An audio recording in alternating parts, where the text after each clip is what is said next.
ಹುಣ್ಣಿಮೆಯ ದಿನ ಸಮುದ್ರ ಸ್ನಾನ ಮಾಡುವುದು ಅತ್ಯಂತ ಮಂಗಳಕರವೆಂದು ಸನಾತನ ಧರ್ಮದಲ್ಲಿ ಪರಿಗಣಿಸಲಾಗಿದೆ. ಈ ವರ್ಷ ನಾಳೆ ಅಂದರೆ ಜನವರಿ 25ರಂದು ಹುಣ್ಣಿಮೆ ಇದೆ. ಪುಷ್ಯ ಮಾಸದ ಹುಣ್ಣಿಮೆಯನ್ನು ಪುಷ್ಯ ಪೌರ್ಣಮಿ ಎಂದು ಕರೆಯಲಾಗುತ್ತದೆ. ಇದನ್ನು ಶಾಕಾಂಬರಿ ಹುಣ್ಣಿಮೆ ಎಂದೂ ಕರೆಯುತ್ತಾರೆ. ವೈದಿಕ ಜ್ಯೋತಿಷ್ಯದ ಪ್ರಕಾರ ಪುಷ್ಯ ಮಾಸವನ್ನು ಸೂರ್ಯದೇವರ ತಿಂಗಳು ಎಂದು ಕರೆಯಲಾಗುತ್ತದೆ. ಈ ಮಾಸದಲ್ಲಿ ಸೂರ್ಯದೇವರನ್ನು ಪೂಜಿಸುವುದರಿಂದ ಮನುಷ್ಯ ಮೋಕ್ಷ ಪಡೆಯುತ್ತಾನೆ. ಅದಕ್ಕಾಗಿಯೇ ಪುಷ್ಯ ಪೂರ್ಣಿಮೆಯ ದಿನದಂದು ಪವಿತ್ರ ನದಿಗಳಲ್ಲಿ ಸ್ನಾನ ಮಾಡಿ ಸೂರ್ಯದೇವರಿಗೆ ಅರ್ಘ್ಯವನ್ನು ಅರ್ಪಿಸುವ ಸಂಪ್ರದಾಯವಿದೆ. ಪುಷ್ಯ ಮಾಸವು ಸೂರ್ಯದೇವರ ತಿಂಗಳು ಮತ್ತು ಪೂರ್ಣಿಮಾ ಚಂದ್ರನ ತಿಥಿ. ಆದ್ದರಿಂದ ಸೂರ್ಯ ಮತ್ತು ಚಂದ್ರರ ಈ ಅದ್ಭುತ ಸಂಗಮವು ಪುಷ್ಯ ಪೌರ್ಣಿಮಾ ದಿನಾಂಕದಂದು ಮಾತ್ರ ನಡೆಯುತ್ತದೆ. ಈ ದಿನ ಸೂರ್ಯ ಮತ್ತು ಚಂದ್ರರನ್ನು ಪೂಜಿಸುವುದರಿಂದ ಇಷ್ಟಾರ್ಥಗಳು ಈಡೇರುತ್ತವೆ ಮತ್ತು ಜೀವನದಲ್ಲಿನ ಅಡೆತಡೆಗಳು ದೂರವಾಗುತ್ತವೆ ಎನ್ನುವ ನಂಬಿಕೆ ಇದೆ. ಕೆಲವು ಧಾರ್ಮಿಕ ನಂಬಿಕೆಗಳ ಪ್ರಕಾರ ಹುಣ್ಣಿಮೆಯ ದಿನದಂದು ಲಕ್ಷ್ಮೀ ದೇವಿಯನ್ನು ಪೂಜಿಸುವುದರಿಂದ ಹಣಕ್ಕೆ ಸಂಬಂಧಿಸಿದ ಸಮಸ್ಯೆಗಳು ದೂರವಾಗುತ್ತವೆ. ಇದರಿಂದ ಮನೆಯಲ್ಲಿ ಸಂತೋಷ ಮತ್ತು ಸಮೃದ್ಧಿ ತುಂಬಿರುತ್ತದೆ ಎಂದು ನಂಬಲಾಗಿದೆ. ಹುಣ್ಣಿಮೆಯ ಸಮಯ ಹಿಂದೂ ಕ್ಯಾಲೆಂಡರ್ ಪ್ರಕಾರ 2024ರ ಪುಷ್ಯ ಮಾಸದ ಹುಣ್ಣಿಮೆಯು ಜನವರಿ 24ರ ರಾತ್ರಿ 9:24ಕ್ಕೆ ಪ್ರಾರಂಭವಾಗುತ್ತದೆ. ಮರುದಿನ ಜನವರಿ 25ರ ರಾತ್ರಿ 11:23ಕ್ಕೆ ಕೊನೆಗೊಳ್ಳುತ್ತದೆ. ಅದಕ್ಕಾಗಿಯೇ ಜನವರಿ 25ರಂದು ಹುಣ್ಣಿಮೆಯನ್ನು ಆಚರಿಸಲಾಗುತ್ತದೆ. ಈ ಹುಣ್ಣಿಮೆಯಂದು ಸರ್ವಾರ್ಥ ಸಿದ್ಧಿಯೋಗ, ರವಿಯೋಗ ಮತ್ತು ಗುರುಪುಷ್ಯ ಯೋಗಗಳು ರೂಪುಗೊಳ್ಳಲಿವೆ.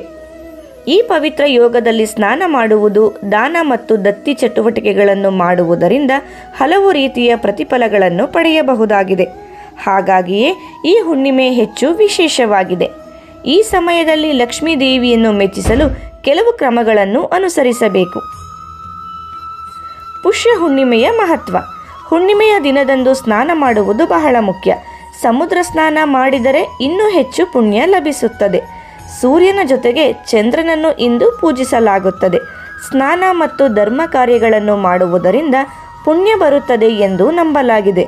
ಹುಣ್ಣಿಮೆಯ ದಿನ ಬೆಳಗ್ಗೆ ಬೇಗ ಏಳಬೇಕು. ಪವಿತ್ರ ನದಿಯಲ್ಲಿ ಸ್ನಾನ ಮಾಡಿ. ಇಲ್ಲವಾದರೆ ಮನೆಯಲ್ಲಿ ಹಿಂದೆ ತಂದ ಗಂಗಾಜಲವಿದ್ದರೆ ಅವುಗಳನ್ನು ನೀರಿನಲ್ಲಿ ಬೆರೆಸಿ ಸ್ನಾನ ಮಾಡಬೇಕು. ಸೂರ್ಯನಿಗೆ ನಮನ ಮತ್ತು ಅರ್ಘ್ಯವನ್ನು ಅರ್ಪಿಸಿ. ಇಂದು ಬಡವರಿಗೆ ಮತ್ತು ಬ್ರಾಹ್ಮಣರಿಗೆ ದಾನ ಮಾಡುವುದು ಅತ್ಯಂತ ಪವಿತ್ರವೆಂದು ಪರಿಗಣಿಸಲಾಗಿದೆ. ಲಕ್ಷ್ಮೀ ದೇವಿಯ ಆಶೀರ್ವಾದ ಪಡೆಯುವ ಮಾರ್ಗಗಳು. ಪುಷ್ಯ ಪೌರ್ಣಮಿಯ ದಿನದಂದು ಕಮಲದ ಹೂವುಗಳಿಂದ ಲಕ್ಷ್ಮೀ ದೇವಿಯನ್ನು ಪೂಜಿಸಿದರೆ ದೇವಿ ಕಟಾಕ್ಷ ದೊರೆಯುತ್ತದೆ. ಪೂಜೆಯಲ್ಲಿ ಕಮಲದ ಹೂಗಳನ್ನು ಅರ್ಪಿಸಬೇಕು. ಹೀಗೆ ಮಾಡುವುದರಿಂದ ಲಕ್ಷ್ಮೀ ದೇವಿ ಪ್ರಸನ್ನನಾಗುತ್ತಾಳೆ ಎಂಬ ನಂಬಿಕೆ ಕೂಡ ಇದೆ. ಪೂಜೆಯ ಸಮಯದಲ್ಲಿ ಲಕ್ಷ್ಮೀ ದೇವಿಗೆ ಅಲಂಕಾರಿಕ ವಸ್ತುಗಳನ್ನು ಅರ್ಪಿಸಬೇಕು. ಹೀಗೆ ಮಾಡುವುದರಿಂದ ಹಣದ ಕೊರತೆ ದೂರವಾಗುತ್ತದೆ, ಸಂಪತ್ತು ಹೆಚ್ಚಾಗುತ್ತದೆ. ಈ ಕ್ರಮವನ್ನು ಅನುಸರಿಸುವುದರಿಂದ ಸಂಪತ್ತು ಮತ್ತು ಸಮೃದ್ಧಿ ಲಭಿಸುತ್ತದೆ ಎಂದು ನಂಬಲಾಗಿದೆ. ಸಂಪತ್ತು ಹೆಚ್ಚಾಗಲು ಹೀಗೆ ಮಾಡಿ. ಪುಷ್ಯ ಪೌರ್ಣಮಿಯ ದಿನದಂದು ಲಕ್ಷ್ಮೀ ದೇವಿಗೆ 11 ಗೋಧಿ ಕಾಳುಗಳನ್ನು ಅರ್ಪಿಸಿ. ಹಾಗೆಯೇ ಅವುಗಳನ್ನು ಕೆಂಪು ಅಥವಾ ಹಳದಿ ಬಟ್ಟೆಯಲ್ಲಿ ಸುತ್ತಿ ಸುರಕ್ಷಿತವಾಗಿ ಇರಿಸಿ. ಈ ಕ್ರಮವನ್ನು ಅನುಸರಿಸುವುದರಿಂದ ಹಣದ ತೊಂದರೆ ದೂರವಾಗುತ್ತದೆ ಮತ್ತು ಸಂಪತ್ತು ಹೆಚ್ಚಾಗಲು ದಾರಿ ತೆರೆಯುತ್ತದೆ ಎಂದು ನಂಬಲಾಗಿದೆ. ಅಷ್ಟೇ ಅಲ್ಲ, ಹುಣ್ಣಿಮೆಯಂದು ಹಗಲು ರಾತ್ರಿ ಲಕ್ಷ್ಮೀ ದೇವಿಯನ್ನು ಪೂಜಿಸಬೇಕು.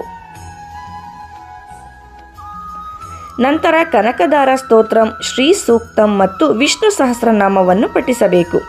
ಈ ಪರಿಹಾರಗಳನ್ನು ಅನುಸರಿಸಿದರೆ ಹಣದ ಸಮಸ್ಯೆಗಳು ದೂರವಾಗುತ್ತವೆ ಎಂದು ಭಕ್ತರು ನಂಬುತ್ತಾರೆ. ಈ ದಿನ ಅನ್ನದಾನ ಮಾಡಿ. ನಿಮ್ಮ ಜಾತಕದಲ್ಲಿ ಚಂದ್ರನ ಸ್ಥಾನವು ದುರ್ಬಲವಾಗಿದ್ದರೆ ಮತ್ತು ನೀವು ಅದನ್ನು ಬಲಪಡಿಸಲು ಬಯಸಿದರೆ ನೀವು ಹುಣ್ಣಿಮೆಯ ದಿನದಂದು ಅನ್ನವನ್ನು ದಾನ ಮಾಡಬೇಕು. ಬಿಳಿ ಬಣ್ಣದ ವಸ್ತು ಅಂದರೆ ಚಂದ್ರದೇವನಿಗೆ ಪ್ರಿಯವಾದ ಬಣ್ಣವೆಂದು ಪರಿಗಣಿಸಲಾಗುತ್ತದೆ. ಈ ಕಾರಣದಿಂದಾಗಿ ಚಂದ್ರನಿಗೆ ಅನ್ನವನ್ನು ಅರ್ಪಿಸುವುದು ಆತನ ಆಶೀರ್ವಾದವನ್ನು ಪಡೆಯಲು ಸಹಕರಿಸುತ್ತದೆ. ಈ ದಿನ ಸತ್ಯನಾರಾಯಣರ ಕಥೆಯನ್ನು ಕೇಳುವುದು ಬಹಳ ಶ್ರೇಯಸ್ಕರ. ಲಕ್ಷ್ಮಿಯನ್ನು ಮೆಚ್ಚಿಸಲು ಮನೆಯ ಮುಖ್ಯ ಬಾಗಿಲಿಗೆ ಮಾವಿನ ಎಲೆಗಳ ಕಂಬವನ್ನು ಕಟ್ಟಬೇಕು ಹಾಗೂ ಸತ್ಯನಾರಾಯಣ ವ್ರತದ ಕಥೆಯನ್ನು ನೀವು ಕೇಳಬಹುದು ಅಥವಾ ನೀವೇ ಸ್ವತಃ ಓದಬಹುದು. ಸ್ನಾನದ ನೀರಿನಲ್ಲಿ ಗಂಗಾಜಲವನ್ನು ಬೆರೆಸಿ ಕುಶವನ್ನು ಕೈಯಲ್ಲೇ ತೆಗೆದುಕೊಂಡು ಸ್ನಾನ ಮಾಡಿ. ಈ ದಿನ ನೀವು ಲಕ್ಷ್ಮೀ ಪೂಜೆಯನ್ನು ಮಾಡುವ ಮುನ್ನ ಶುದ್ಧರಾಗುವುದು ಬಹಳ ಮುಖ್ಯ. ಹಾಗಾಗಿ ಗಂಗಾಜಲ ಬೆರೆಸಿದ ನೀರಿನಿಂದ ಸ್ನಾನ ಮಾಡಬೇಕು. ಹುಣ್ಣಿಮೆಯೆಂದು ಅರಳಿ ವೃಕ್ಷವನ್ನು ಪೂಜಿಸುವುದರಿಂದ ಮಹಾಲಕ್ಷ್ಮಿಗೆ ಸಂತೋಷವಾಗುತ್ತದೆ. ಲಕ್ಷ್ಮೀ ದೇವಿಯು ಅರಳಿ ಮರದ ಮೇಲೆ ನೆಲೆಸಿರುತ್ತಾಳೆ ಎನ್ನುವ ನಂಬಿಕೆ ಇದೆ. ಆದ್ದರಿಂದ ಈ ದಿನ ತಪ್ಪದೆ ಅರಳಿ ಮರವನ್ನು ಪೂಜಿಸಬೇಕು. ಈ ದಿನ ಶಿವನನ್ನು ಪೂಜಿಸಬೇಕು ಎನ್ನುವ ನಿಯಮವಿದೆ ಹಾಗೂ ಇದನ್ನು ಅತ್ಯಂತ ಮಂಗಳಕರವೆಂದು ಪರಿಗಣಿಸಲಾಗಿದೆ. ಈ ದಿನ ನೀವು ಲಕ್ಷ್ಮೀ ದೇವಿಯನ್ನು ಪೂಜಿಸುವುದರೊಂದಿಗೆ ಶಿವನನ್ನು ಕೂಡ ಪೂಜಿಸಬೇಕು. ಪುಷ್ಯ ಪೂರ್ಣಿಮಾ ದಿನದಂದು ಬೆಳ್ಳುಳ್ಳಿ, ಈರುಳ್ಳಿ, ಮಾಂಸ, ಮದ್ಯ ಇತ್ಯಾದಿ ತಾಮಸಿಕ ಆಹಾರವನ್ನು ಮರೆತು ಕೂಡ ಸೇವಿಸಬಾರದು. ಇವುಗಳನ್ನು ನೀವು ಪುಷ್ಯ ಪೂರ್ಣಿಮಾದಂದು ಸೇವಿಸುವುದರಿಂದ ಈ ದಿನದ ಪೂಜೆ ನಿಮಗೆ ಫಲ ನೀಡದೆ ಹೋಗಬಹುದು. ಈ ದಿನ ಸಾಧ್ಯವಾದಷ್ಟು ಸಾತ್ವಿಕ ಆಹಾರವನ್ನೇ ಸೇವಿಸಿ. ಹುಣ್ಣಿಮೆಯೆಂದು ಬ್ರಹ್ಮಚರ್ಯವನ್ನು ಅನುಸರಿಸಬೇಕು. ಅಂದರೆ ಈ ದಿನ ಯಾವುದೇ ಸ್ತ್ರೀ ಪುರುಷನೊಂದಿಗೆ ಅಥವಾ ಪುರುಷನು ಸ್ತ್ರೀಯೊಂದಿಗೆ ದೈಹಿಕ ಸಂಪರ್ಕವನ್ನು ಹೊಂದಬಾರದು. ಪುಷ್ಯ ಹುಣ್ಣಿಮೆಯ ದಿನದಂದು ನಿಮ್ಮ ಕೈಯಲ್ಲಿ ಎಷ್ಟು ಸಾಧ್ಯವೋ ಅಷ್ಟು ದಾನ ಧರ್ಮದ ಕಾರ್ಯದಲ್ಲಿ ತೊಡಗಿಕೊಳ್ಳಿ. ಇದು ನಿಮಗೆ ಜೀವನದಲ್ಲಿ ಶುಭ ಫಲಗಳನ್ನು ನೀಡುತ್ತದೆ. ಕುಟುಂಬದಲ್ಲಿ ಯಾವುದೇ ಭಿನ್ನಾಭಿಪ್ರಾಯ ಇರಬಾರದು. ಸುಖ ಶಾಂತಿ ಕಾಪಾಡಿಕೊಳ್ಳಬೇಕು. ಯಾರಿಗೂ ತಪ್ಪು ಪದಗಳನ್ನು ಬಳಸಬಾರದು. ಕುಟುಂಬದ ಪ್ರತಿಯೊಂದು ಸದಸ್ಯರೊಂದಿಗೂ ಪ್ರೀತಿ ಗೌರವದಿಂದ ವರ್ತಿಸಬೇಕು. ಇತರರೊಂದಿಗೆ ಜಗಳವಾಡುವುದನ್ನು ಈ ದಿನ ನಿಲ್ಲಿಸಬೇಕು ಮತ್ತು ಬೇರೊಬ್ಬರ ಮನಸ್ಸಿಗೆ ನೋವಾಗದಂತೆ ವರ್ತಿಸಬೇಕು. ಸ್ನೇಹಿತರೆ, ಮಾಹಿತಿ ಇಷ್ಟ ಆದರೆ ವಿಡಿಯೋಗೆ ಒಂದು ಲೈಕ್ ಮಾಡಿ. ಇದೇ ರೀತಿ ಉಪಯುಕ್ತ ಮಾಹಿತಿಯೊಂದಿಗೆ ಮುಂದಿನ ವಿಡಿಯೋದಲ್ಲಿ ಭೇಟಿಯಾಗೋಣ. ಧನ್ಯವಾದಗಳು.